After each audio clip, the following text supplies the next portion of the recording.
Perjalanan seorang sopir ambulans di rumah sakit daerah atau RSUD Sinjai menyimpan kisah yang tidak biasa. Gedung RSUD Sinjai berada di Jalan Jenderal Sudirman, Kelurahan Biringere, Kecamatan Sinjai Utara, tepat di samping kiri Makodim Sinjai. Ia adalah Musliadi, 42 tahun, warga Jalan Patimura, lingkungan Lompo, Kelurahan Biringere.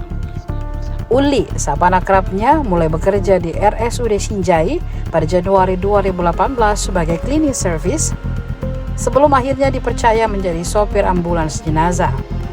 Setahun menjalani tugas sebagai cleaning service, ia mendapat kesempatan menggantikan sopir ambulans jenazah yang pensiun karena usia.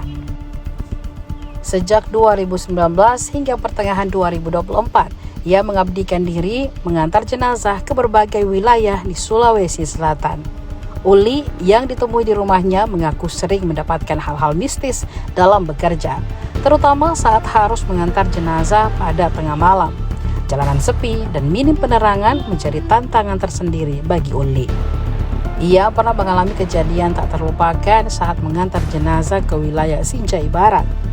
Mobil ambulans yang dikendarainya beberapa kali mati mendadak di tengah jalan setelah mengantar jenazah di rumah duka. Pengalaman lain yang membekas terjadi saat mengantar jenazah ke daerah Kecamatan Bontocani, Kabupaten Bone.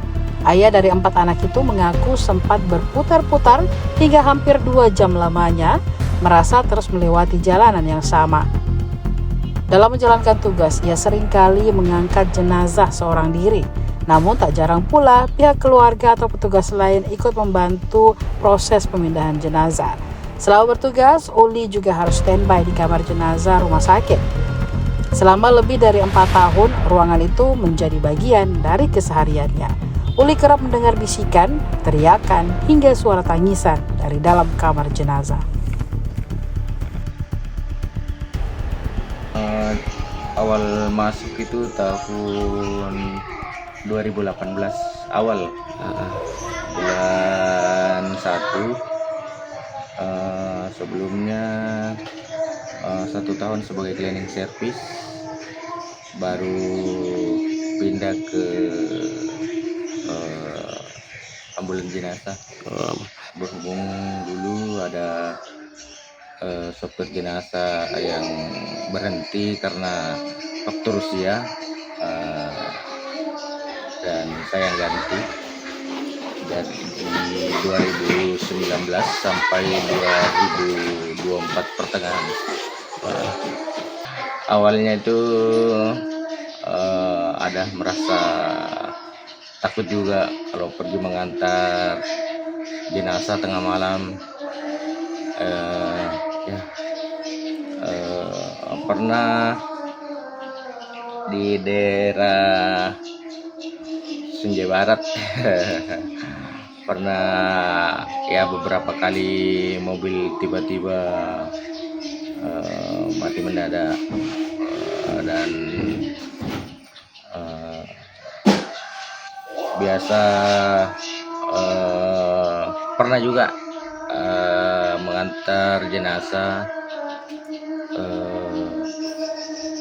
beberapa kali saya lewatin terus itu saja jalannya, sampai pernah 2 jam saya mutar-mutar di jalan itu saja terus. Itu di mana, Pak? Di daerah Pamusureng, tepatnya di Bontocani, Kabupaten Bone, Pak. Ya, Tapi kan misalnya Pak, ini kalau diantar jenazah Pak pulang itu hanya sendiri, Pak Di? Biasa sendiri, biasa ada juga yang ikut. Tapi kalau pulang itu Pak, apakah awal-awalnya sih ada juga rasa takut, tapi ya namanya tugas sama tanggung jawab ya, mau gimana lagi, tetap dijalani. Paling kalau biasanya di kamar jenazah, karena dulu jadi super jenazah, aktifnya itu standby-nya di kamar jenazah. itu berapa tahun di jenazah, Pak? Dari 2019 sampai 2024 pertengahan. Jadi berapa tahun itu? Sekitar 4 tahun. 4 tahun lebih. Pernah satu kali ada kecelakaan di daerah Nusa Iya. yang ada 3 orang korban, Iya. lansia, ibu-ibu dengan anaknya. Iya. Kebetulan dibawa ke rumah sakit dan dijahit dan diperbaiki di sana. Itu malam, kebetulan hari Kamis, Iya. malam Jumat. Pas pulangnya itu ya di kamar jenazah itu agak-agak lain auranya. Iya. Kalau masalah suara-suara dan sebagainya itu udah sering, alhamdulillah. Tapi ya kita tetap bertahan di situ. Oh, berarti ada suara-suara ya Pak yang Iya, memanggil. Iya ya, sering-sering. Bahkan suara orang menangis sering sekali waktu di kamar jenazah dulu. Tapi kalau ada hal-hal seperti itu, hal mistis yang didapatkan itu bagaimana, apa yang kita lakukan ini Pak? Ya paling pakai headset, pakai headset dengan musik di HP itu. Sekarang sudah pindah di tim rujukan. Oh, tim rujukan ya Pak. Ya, jadi kalau ada pasien rujukan ya langsung standby, langsung berangkat pokoknya kalau kena jaga. Oh. Tiga kali masuk, 3 hari masuk, 1 hari libur.